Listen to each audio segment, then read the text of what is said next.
ये अंतर यात्रा सूत्र कहता है, अंतर यात्रा है न जानने की सहज अवस्था में जीना। न जानने की सहज अवस्था में जीना बहुत सुंदर ढंग है जीने का।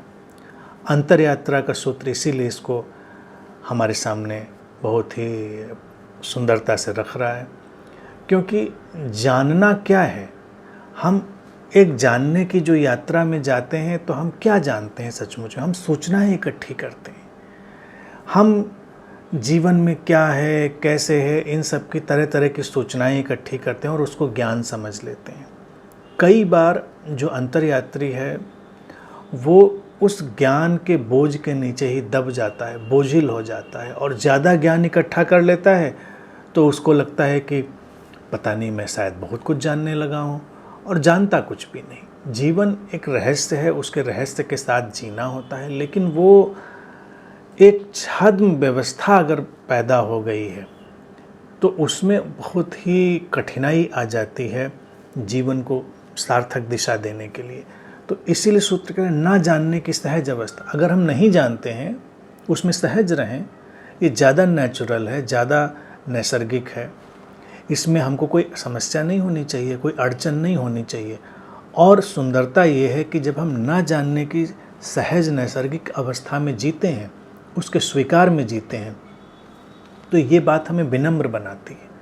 हम बहुत विनम्र, लचीले, खुले हुए, ग्रहणशील हो जाते हैं और ऐसी विनयशील, नमनीय, ग्रहणशील अवस्था में जीवन के जो रहस्य हैं, सत्य हैं, हमारे भीतर प्रकट होते हैं, उद्घाटित होते हैं, खिलते हैं, खुलते हैं वो हमारे भीतर।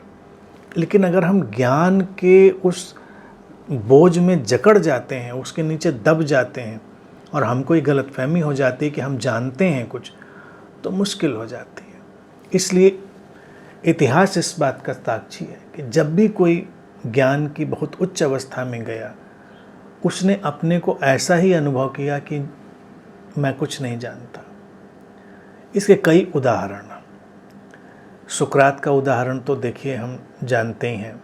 कहते हैं कि सुकरात के बारे में जब घोषणा एक हुई कि एक देवी वहाँ की हुआ करती थी, कोई जो लोगों के बारे में भविष्यवाणी करती थी, तो कहते हैं कि वो डेल्फी की देवी ने भविष्यवाणी की कि इस धरती पे सबसे जो ज्ञानी व्यक्ति है वो सुकरात है।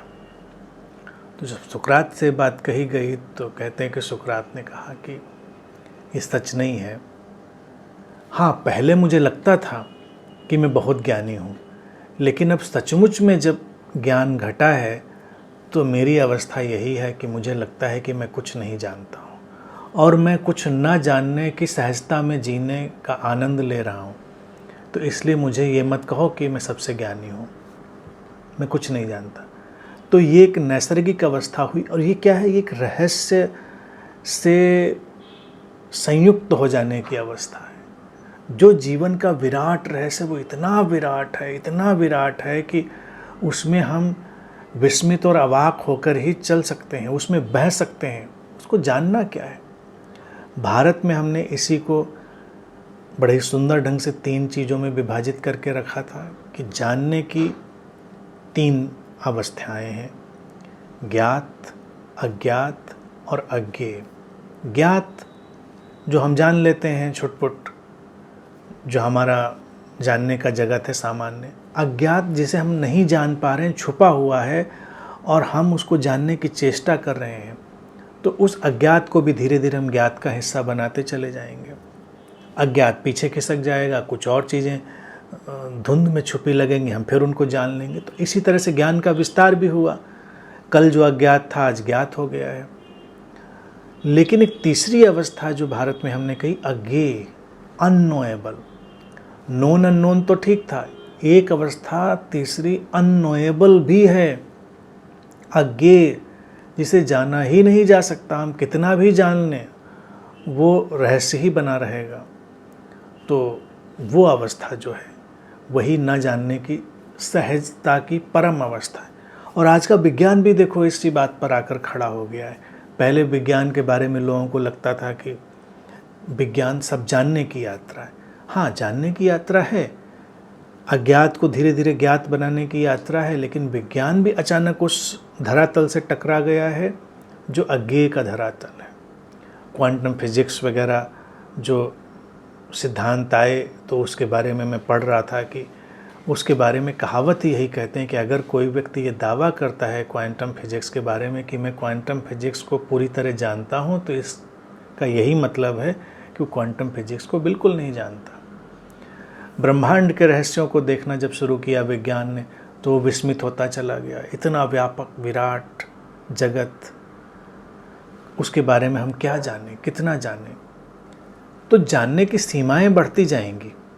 विज्ञान की बात को समझें, विज्ञान जानने की सीमाओं का विस्तार करता चला जाएगा ज्ञात का, लेकिन अब वो अज्ञेय से भी दो चार हो रहा है कि कुछ इतना व्यापक है कि हम उसे नहीं जान पाएंगे। उसी से सब संतुलन बना हुआ है। तो एक अंतर्यात्री एक सहज अवस्था अपने भीतर यही पाता है कि न जानने का अपराध बोध नहीं। कई लोग न जानने का अपराध बोध ले लेते हैं, मुझे तो कुछ पता ही नहीं। तो पता क्या करेंगे? किताबें पढ़ लेंगे, प्रवचन सुन लेंगे, नोट्स बना लेंगे, तमाम बातें जान लेंगे। तो क्या वो जानना हो गया?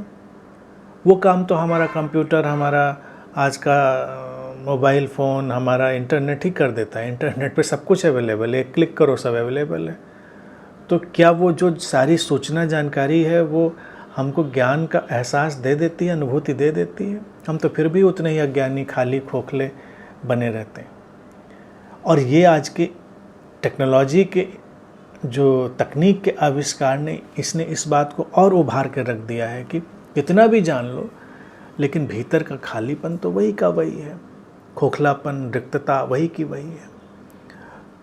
तो जब कोई उस ज्ञान से बहुत आसक्त नहीं होता है कि सूचनाओं का इकट्ठा कर लेना कोई बहुत महत्वपूर्ण नहीं, न जानने के गैर अपराधपूर्ण निर्भर चित्त के साथ कोई जब उसमें जाता है और सहज हो जाता है, पूरे स्वीकार से भरता है, तो ये विनम्रता ही उसके लिए जीवन के उन अनछुए पहलुओं को खोलने का काम करती है। उन अदृश्य आयामों के साथ उसकी यात्रा को सहज बनाती है, जो मनुष्य के जीवन में सचमुच में कुछ अमूल्य जोड़ते हैं, कुछ गहरा अर्थवान जोड़ते हैं। तो इसलिए हर साधक को चाहिए कि वो ना जानने से कोई अपराध, बोझ, तनाव ना ले, सहज रहे। नहीं जानते तो नहीं जानते हैं, ठीक है। सब जानना जरूरी है क्या? सहजता में रहो, और उस सहजता से एक विनम्रता जो आएगी, वो विनम्रता ही अंतर्यात्री का देखा जाए सबसे सुंदर वस्त्र है। उसके साथ वो जब चलता है तो जीवन पे धीरे धीरे धीरे धीरे उसके लिए अपने द्वार खोलता चला जाता है।